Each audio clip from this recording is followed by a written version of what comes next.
उनसे विराज के रिश्ते के बारे में डिटेल में जाना। दोनों एक ही बैंक में काम करते थे और मधुकर विराज के सीनियर थे। शुरू में विराज मधुकर से बहुत इंप्रेस था क्योंकि उनको अपने काम की बहुत अच्छी नॉलेज थी और विराज ने उनसे काफी कुछ सीखा भी था।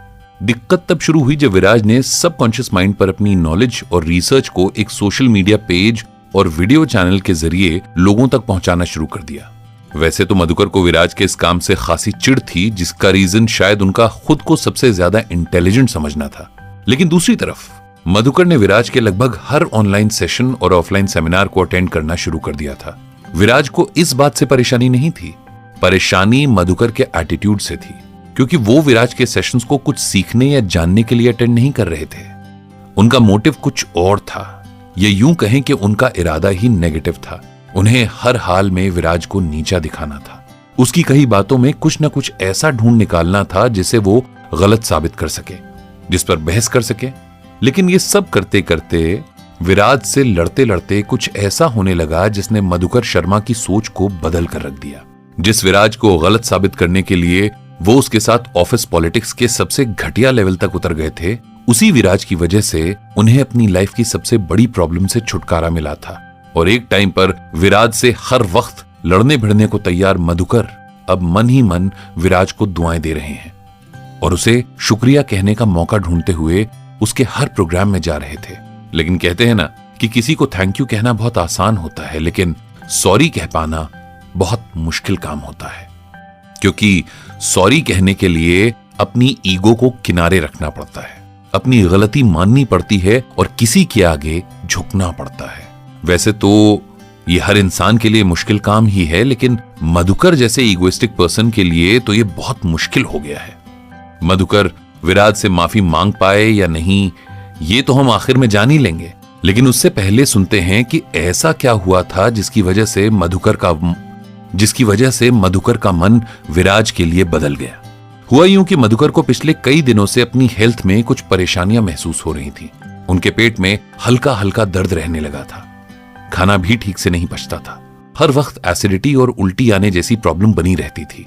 हर वक्त की थकान ने उन्हें बहुत चिड़चिड़ा बना दिया था। शुरू में सबको यही लगता है कि ये नॉर्मल एसिडिटी की प्रॉब्लम है, क्योंकि मधुकर का काम भी ऐसा ही था। दिन भर बैठे रहने से खाना ठीक से नहीं पचता था। घर के हर मेंबर और कॉलीग्स ने तमाम घरेलू नुस्खे बता डाले, जिनमें से कुछ मधुकर ने आजमाए भी, लेकिन खास आराम नहीं आया। जब पेट में दर्द बढ़ने लगा तब उन्हें लगा कि अब परेशानी बढ़ने लगी है, कुछ इलाज ढूंढना चाहिए। और फिर उन्होंने वही किया जो हमारे यहां ज्यादातर लोग करते हैं, पास के केमिस्ट के पास जाकर अपने सिम्टम्स बताकर दवाई ले आते हैं। कुछ दिनों तक ये ट्रीटमेंट भी चलता रहा, लेकिन प्रॉब्लम कम होने के बजाय बढ़ती ही चली गई। तब हार कर मधुकर को डॉक्टर के पास जाना पड़ा। उनके सारे सिम्टम्स सुनकर डॉक्टर ने उन्हें तुरंत गैस्ट्रोलॉजिस्ट के पास जाने को कहा। मधुकर जब गैस्ट्रोलॉजिस्ट के पास गए तब उन्होंने पहले तो मधुकर को खूब डांट लगाई कि इतने पढ़े लिखे होने के बावजूद अपनी हेल्थ के मामले में इतनी लापरवाही कोई कैसे कर सकता है। और फिर कोई भी मेडिसिन लिखने से पहले उन्हें कुछ जरूरी टेस्ट करवाने को कहा। डॉक्टर को शक था कि कहीं मधुकर की इंटेस्टाइन्स में अल्सर्स ना हो गए हों। यह सुनकर मधुकर को थोड़ा टेंशन तो हो ही गई थी, लेकिन अब जो इंस्ट्रक्शंस डॉक्टर ने दिए थे उन्हें तो फॉलो करना ही था। मधुकर के ब्लड टेस्ट के साथ उनकी एंडोस्कोपी भी की गई थी। एंडोस्कोपी करने वाले डॉक्टर ने प्रोसीजर बीच में कुछ सेकंड के लिए रोककर मधुकर के डॉक्टर को कॉल किया था। मधुकर को बस बायोप्सी सुनाई दिया था। यह शब्द सुनकर उन्हें एकदम से बहुत डर लगने लगा, क्योंकि बायोप्सी कोई नॉर्मल टेस्ट तो होता नहीं है। ज्यादातर किसी सीरियस बीमारी के शक को दूर करने के लिए ही इसे किया जाता है। मधुकर का दिल बैठा जा रहा था। क्यों डॉक्टर को उनके लिए इस टेस्ट करने की जरूरत आ गई? आखिर एंडोस्कोपी में उन्हें ऐसा क्या दिख गया कि ये टेस्ट करवाना पड़ा, क्योंकि पहले तो डॉक्टर ने ऐसा कुछ लिखा नहीं था। किसी तरह मधुकर ने अपना प्रोसीजर खत्म होने का इंतजार किया और फिर उन्हें रिकवरी रूम में ले जाया गया, जहां कुछ देर बाद उनका प्रोसीजर करने वाले डॉक्टर आए। मधुकर से रहा नहीं गया और उन्होंने पूछ ही लिया कि उन्होंने बायोप्सी वर्ड क्यों यूज किया था, उन्हें किस चीज का डाउट है। डॉक्टर ने एकदम शांत लहजे में कहा, हमें आपकी आंतों में छाले यानी अल्सर्स दिखे हैं, जो कि बहुत बड़े साइज में हैं, इसीलिए लापरवाही न करते हुए हमने आपका बायोप्सी सैंपल भी ले लिया था। मधुकर ने डरते डरते पूछा, क्या आपको शक है कि मुझे कैंसर है? डॉक्टर ने जवाब दिया, जरूरी नहीं है, ये इन्फेक्शन भी हो सकता है, लेकिन हमें क्लियर तो करना ही था, इसीलिए सैंपल लिया है। आप टेंशन मत लीजिए, कल पूरा दिन घर पर रेस्ट कीजिए और फिर 10 दिन बाद अपनी रिपोर्ट लेकर डॉक्टर को दिखा दीजिएगा। मधुकर ने अपने पिता के साथ उनके आखिरी दिनों में अस्पताल में बहुत सारा वक्त बिताया था। वो जानते थे कि डॉक्टर्स कभी भी अपने पेशेंट्स को कड़वी सच्चाई नहीं बताते हैं। आखिरी दम तक भी उम्मीद का सिरा उनके हाथों में थमाए रखते हैं। घर लौटते हुए उनका दिल जाने कैसे बुरे बुरे ख्यालों में डूबा हुआ था। उनकी ट्विन बेटियां हैं जो अभी स्कूल के फाइनल ईयर में हैं। अभी तो उनको सेटल होने में काफी साल हैं। बूढ़ी माँ है जिसका वो इकलौता सहारा है। सीधी सादी वाइफ है जिसे दुनिया की कोई समझ नहीं है। अगर इस टाइम पर उसे कुछ हो गया तो उसकी फैमिली का क्या होगा? किसी तरह खुद को दिलासा भी देता कि ऐसा कुछ नहीं होगा। कौन सा डॉक्टर्स ने उसे कुछ कंफर्म ही कर दिया है। उन्हें तो बस एक डाउट है जिसे वो क्लियर करना चाहते हैं। इसी तरह खुद को समझाता हुआ वो घर लौट आया था। घर पर भी किसी को इस बारे में कुछ नहीं बताया और कहा कि डॉक्टर ने उसे रेस्ट करने को कहा है। इसीलिए चुपचाप अपने रूम में जाकर लेट गया। सोने की लाख कोशिश के बाद भी नींद नहीं आ रही थी। उल्टा लोकल एनेस्थीसिया का असर जैसे जैसे खत्म हो रहा था। एंडोस्कोपी की वजह से उसे अपने गले में पेन फील होने लगा था। अपना ध्यान बटाने के लिए उसने अपना फोन उठा लिया और उस पर सोशल मीडिया को स्क्रॉल करने लगा। इसे कोइंसिडेंस समझें या विराज के लिए उसके सबकॉन्शियस में दबा कोई इमोशन कि उसे लगातार 3 पोस्ट विराज की ही दिखाई दी, जिसमें से एक का टाइटल था सबकॉन्शियस माइंड और जीवन रक्षा। एक पल के लिए मधुकर को लगा कि यह टॉपिक तो उन्हीं के लिए है। उन्हें इस वक्त इस ज्ञान की सबसे ज्यादा जरूरत है। उन्होंने अभी तक विराज के जितने भी सेशन सुने थे, चाहे उसकी कमियां निकाल कर या उसे झूठा साबित करके उसे नीचा दिखाने के लिए सुने थे, लेकिन कहीं ना कहीं उन्हें लगने लगा था कि विराज जो भी कहता है उसमें लॉजिक तो होता है। हालांकि ये बात उन्होंने कभी खुलकर अपने मन में एक्सेप्ट नहीं की, लेकिन वो विराज की कही बातों पर गौर तो करने ही लगे थे, प्रैक्टिस भले ही ना कर रहे हो। अब मधुकर ने सोचा कि फिलहाल मेरे पास टाइम भी है और अपने मन को शांत करने का कोई दूसरा रास्ता भी नहीं है, तो क्यों ना इस रिकॉर्डेड सेशन को ही सुन लिया जाए। इसीलिए उन्होंने इस वीडियो का प्ले बटन ऑन कर दिया, जिसमें विराज कह रहा था, क्या आपने कभी सोचा है कि प्यार करने, ख्याल रखने की ललक, चाहे वो खुद के लिए हो या दूसरों के लिए हो, कहां से आती है? ये हमारे सबकॉन्शियस माइंड की गहराइयों से आती है। हमारी सारी अच्छाइयां जिनसे हम कई बार खुद भी अनजान रहते हैं, हमारे सबकॉन्शियस में दबी रहती हैं। जैसे जैसे हम अपने सबकॉन्शियस माइंड को समझने लगते हैं, हम और बेहतर इंसान बनने लगते हैं। विराज ने कहा कि यहां पर मैं एक एग्जाम्पल देना चाहूंगा। साल था 1906 और महीना था अप्रैल का। अमेरिका के सैन फ्रांसिस्को शहर में एक बहुत बड़ा अर्थक्वेक आया, जिसमें बहुत तबाही हुई। लेकिन इस डिजास्टर के बाद एक हैरान कर देने वाली बात यह सामने आई कि इस डिजास्टर से पहले शहर के वो लोग जो सालों से बेड पर थे, डिसेबिलिटी की वजह से काम नहीं कर पाते थे, उनमें जैसे कि एक नई जान आ गई थी। दूसरों को बचाने की इच्छा ने उनमें जैसे नई जान फूंक दी थी और उनके सबकॉन्शियस माइंड की पावर ने उनके लिए वो कर दिखाया जो अपने आप में एक मिरेकल ही था। ऐसा ही मिरेकल हम सबके साथ भी हो सकता है। हम भी अपनी लाइफ की बड़ी से बड़ी प्रॉब्लम से बाहर निकल सकते हैं, बड़े से बड़ा टारगेट अचीव कर सकते हैं और बड़े से बड़े चैलेंज को, फिर चाहे वो फिजिकल हो या मेंटल, हरा सकते हैं अगर हम अपने सबकॉन्शियस माइंड की ताकत को जगाने में कामयाब हो गए। और इसके लिए हमें बस खुद पर और अपने उस गोल पर फोकस करना है। विराज ने आगे कहा कि इतिहास इस बात का गवाह है कि कई महान साइंटिस्ट, जिसमें एडिसन और मार्कोनी शामिल हैं, उन्होंने अपने गोल्स को अचीव करने के लिए अपने सबकॉन्शियस माइंड की भी हेल्प ली थी। निकोला टेस्ला का नाम कौन नहीं जानता है। उनके बारे में कहा जाता है कि वे न सिर्फ सबकॉन्शियस माइंड की पावर पर यकीन रखते थे, बल्कि उसे इस्तेमाल भी करते थे। जब भी उनके मन में किसी नए इन्वेंशन का ख्याल आता था, वो अपनी इमेजिनेशन में उसकी पिक्चर बनाते थे और फिर उसे अपने सबकॉन्शियस माइंड के हवाले कर देते थे। वे जानते थे कि उन्हें जो चाहिए उसके बारे में उनके सबकॉन्शियस माइंड को पूरी नॉलेज है और वो उनके सबकॉन्शियस माइंड को उस इन्वेंशन तक पहुंचने का रास्ता बता देगा। उनका यही विश्वास था जिसकी वजह से उन्होंने कई सक्सेसफुल इन्वेंशंस किए। विराज ने आगे कहा, एक बहुत बड़े नेचर साइंटिस्ट की वाइफ ने उनके जाने के बाद उनकी लाइफ से जुड़ी ये बातें लिखी थी। उन्होंने लिखा कि मेरे हस्बैंड 2 हफ्तों से पत्थर के टुकड़े पर मिली फॉसिल की छाप को रिट्रीव करने की कोशिश कर रहे थे, लेकिन किसी भी तरह ये हो नहीं पा रहा था। आखिर सब कोशिशों के नाकाम होने के बाद वो थक गए और उन्होंने कुछ देर के लिए इस काम को किनारे रख दिया। एक रात उन्हें सपने में एक मछली जैसी इमेज दिखाई दी, लेकिन सुबह उन्हें उस फॉसिल पर ऐसा कुछ दिखाई नहीं दिया। यही सपना जब उन्हें लगातार 2 रातों तक आता रहा तो तीसरी रात को उन्होंने सपना टूटते ही तुरंत उस मछली को कागज पर ड्रॉ कर दिया। अब उन्होंने उस पत्थर को छेनी की मदद से तोड़ा तो उसके अंदर उसी मछली का फॉसिल मिला जिसे उन्होंने सपने में देखकर कागज पर ड्रॉ किया था। 1920 के आसपास एक बहुत फेमस डॉक्टर हुए जिनका नाम था डॉक्टर फ्रेडरिक। उन्होंने अपना पूरा ध्यान डायबिटीज के ट्रीटमेंट पर लगा दिया था। उस वक्त तक मेडिकल साइंस इसे एक लाइलाज बीमारी मानता था। डॉक्टर फ्रेडरिक ने इस बीमारी से रिलेटेड रिसर्च को अपना बहुत सारा टाइम दे दिया था, लेकिन उन्हें कोई खास रिजल्ट मिलता नजर नहीं आ रहा था। एक बार उन्हें नींद में उनके सबकॉन्शियस माइंड ने एक ऐसा मैसेज दिया जो दूर दूर तक उनके दिमाग में नहीं आया था। यह मैसेज था कि उन्हें डॉग्स के पैनक्रियास पर रिसर्च करनी चाहिए। इसी रिसर्च की मदद से वे आगे चलकर इंसुलिन की खोज कर पाए, जो आज भी डायबिटीज के पेशेंट्स के लिए जान बचाने वाली चीज है। विराज ने कहा कि इन सब एग्जाम्पल्स के जरिए मैं ये नहीं कह रहा कि आपको भी आपकी प्रॉब्लम्स का रातों रात जवाब मिल जाएगा। हो सकता है कि आपको इंतजार करना पड़े, लेकिन आपको अपना भरोसा नहीं खोना है।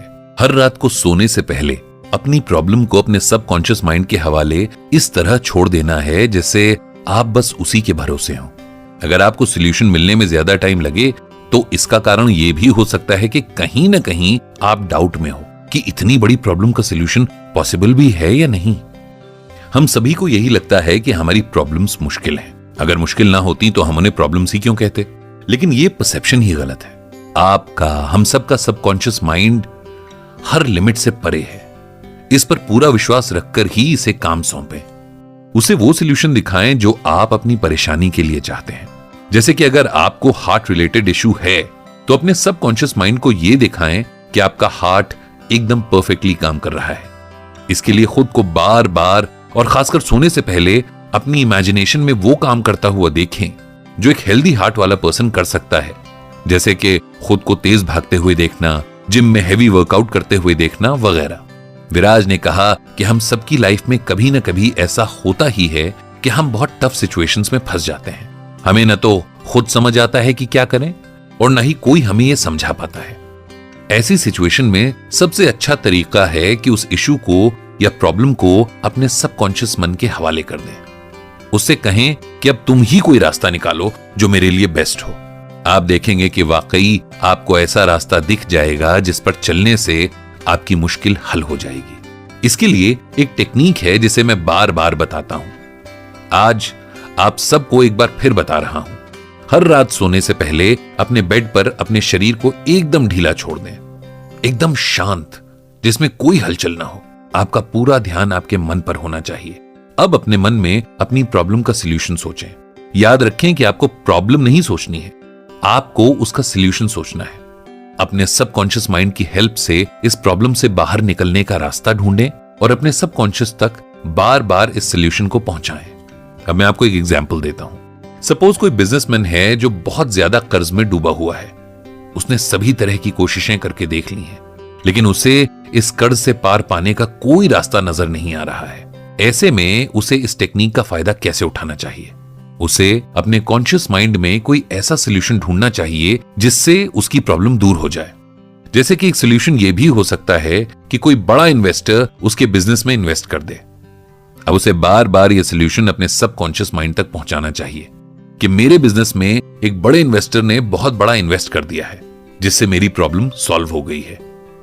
यही टेक्निक लाइफ की हर मुश्किल में आजमाई जा सकती है। मधुकर ने इतना सुनने के बाद वीडियो को वहीं पॉज कर दिया। उसे लगा कि उसकी टेंशन का सॉल्यूशन उसे मिल गया है। ये रियलाइज करते ही उसे खुद पर बहुत शर्म भी महसूस हुई कि जिस इंसान को वो इतने दिनों से सिर्फ इसलिए स्टॉक कर रहा था ताकि उसे परेशान कर सके, बदनाम कर सके, उसी इंसान ने उसे इतनी बड़ी उम्मीद की किरण दिखाई है। मधुकर ने मन में सोचा कि मैं विराज को इसके लिए थैंक्स जरूर बोलूंगा। मधुकर ने 2 हफ्ते की मेडिकल लीव ले रखी थी। उसने इन 2 हफ्तों का भरपूर इस्तेमाल करने की सोची। उसने जितना हो सका उतना वक्त अपने सबकॉन्शियस माइंड को दिया, ये मैसेज पहुंचाने में कि वो पूरी तरह से हेल्दी है, उसके शरीर का हर पार्ट परफेक्ट है और उसकी रिपोर्ट्स एकदम नॉर्मल है। हर रात को वो सोने से पहले आंखें बंद करके इमेजिन करता और खुद को डॉक्टर के कैबिन में देखता। डॉक्टर को खुद से ये कहते हुए इमेजिन करता कि मिस्टर शर्मा, आपकी रिपोर्ट्स एकदम नॉर्मल है, आप बिल्कुल ठीक हैं। इस प्रैक्टिस को करते हुए 2-3 दिन में ही मधुकर को रियलाइज हुआ कि जैसे उसके मन से सारे डर निकल गए हैं। उसे अब आने वाले कल की कोई चिंता नहीं होती थी, क्योंकि उसे यकीन था कि आने वाला कल बहुत अच्छा होगा। इधर उसे अपनी हेल्थ भी पहले से अच्छी लगने लगी थी। जो सिम्टम्स उसे इतने दिन से परेशान किए हुए थे वो धीरे धीरे कम हो रहे थे। उसकी वाइफ कहती थी कि ये मेडिसिन का कमाल है, लेकिन मधुकर जानता था कि ये उसके सबकॉन्शियस माइंड की पावर का कमाल है, वरना दवाइयां तो वो कब से खा रहा था। इसी तरह 10 दिन बीत गए और वो दिन भी आ गया जब मधुकर को अपनी बायोप्सी रिपोर्ट लेने जाना था। उसकी वाइफ तो बहुत घबरा रही थी कि जाने रिपोर्ट में क्या निकलेगा और क्या नहीं, लेकिन मधुकर एकदम शांत था, जैसे उसे पहले से पता हो कि रिपोर्ट में क्या आने वाला है।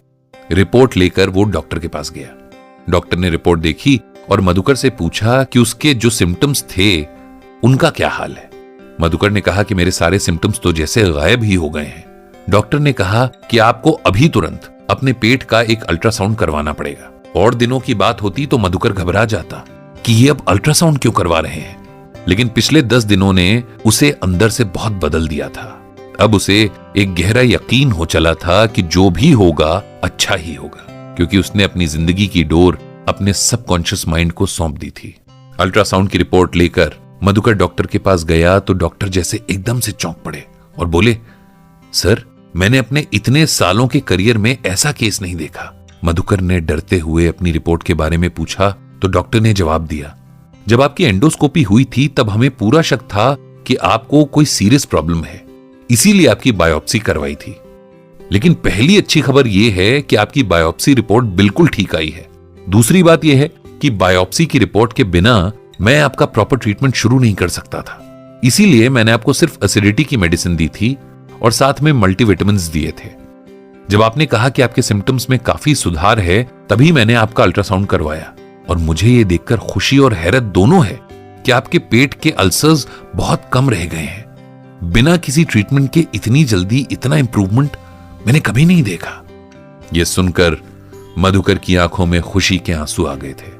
उसने मन ही मन विराज को जाने कितनी बार थैंक्स कहा, जिसने उसे उसके सबकॉन्शियस माइंड की पावर का एहसास करवाया। और आज मधुकर को अपनी सबसे बड़ी टेंशन से मुक्ति मिल गई थी। मधुकर ने अब एक और बात अपने मन में ठान ली थी कि वो एक बेहतर इंसान बनकर पर्सनल और प्रोफेशनल दोनों फ्रंट्स पर अपना ईगो छोड़कर हम्बल बनने की पूरी कोशिश करेगा। वो विराज के साथ अपने बिहेवियर पर बहुत शर्मिंदा था, लेकिन उसमें इतनी हिम्मत नहीं थी कि विराज से माफी मांग सके।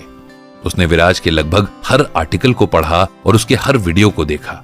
जब भी विराज अपने पेज या चैनल पर अपने ऑफलाइन सेमिनार या सेशन की इंफॉर्मेशन देता, मधुकर वहां जरूर जाता। एक तरह से वो विराज का सबसे बड़ा फैन भी बन चुका था, लेकिन उससे विराज का सामना करने की हिम्मत नहीं जुटाई जा रही थी। दूसरी तरफ विराज मधुकर में आए इन चेंजेस से अनजान था, क्योंकि दोनों अब बैंक की सेम ब्रांच में थे भी नहीं और मधुकर से रिलेटेड कोई भी बात विराज तक नहीं पहुंची थी। वो तो एक सेमिनार में विराज ने मधुकर को देख लिया था और तब उसे पता चला था कि मधुकर तो उसके हर प्रोग्राम में आता है। वक्त भी कितना बड़ा बाजीगर है, कब किस दोस्त को आपका दुश्मन बना दे और कब किस दुश्मन के दिल में आपके लिए प्यार के बीज बो दे, कहा नहीं जा सकता। अपने सबकॉन्शियस माइंड की हेल्प से हम अपनी लाइफ की बहुत सारी सिचुएशंस को अपने फेवर में कर सकते हैं। हम चाहें तो लोगों के दिल में अपने लिए प्यार और रिस्पेक्ट की फीलिंग्स भी भर सकते हैं और खुद अपने मन में भी दूसरों के लिए यही फीलिंग्स डेवलप कर सकते हैं। विराज को अभी सबकॉन्शियस माइंड की पावर के बारे में बहुत कुछ सीखना बाकी था और अपने सीखे को लोगों तक पहुंचाना भी था। इसीलिए वो अपने अगले सेशन की तैयारी में जुट गया था।